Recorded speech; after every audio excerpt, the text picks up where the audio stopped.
Hello everyone. சொன்ன சொல் தவறாமல் 7 வருஷமாக உதவும் சிவகார்த்திகேயன் யாருக்குன்னு பார்க்கலாம் வாங்க.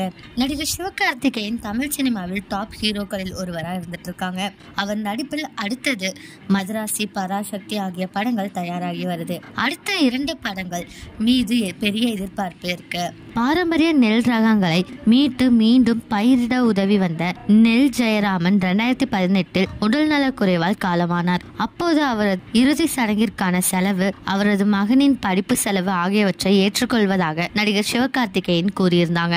சொன்ன சொல்லை தவறாமல் சிவகார்த்திகேயன் கடந்த 7 வருடங்களாக நெல் ஜெயராமன் மகன் சீனிவாசனின் கல்வி கட்டணத்தை செலுத்தி வராங்களாம். இந்த தகவலை இயக்குனர் ரா சரவணன் முகநூலில் பதிவிட்டிருக்காங்க. சிவகார்த்திகேயனோட இந்த நல்ல மனசை பத்தி நீங்க என்ன நினைக்கிறீங்க அப்படிங்கறத கமெண்ட்ல சொல்லுங்க.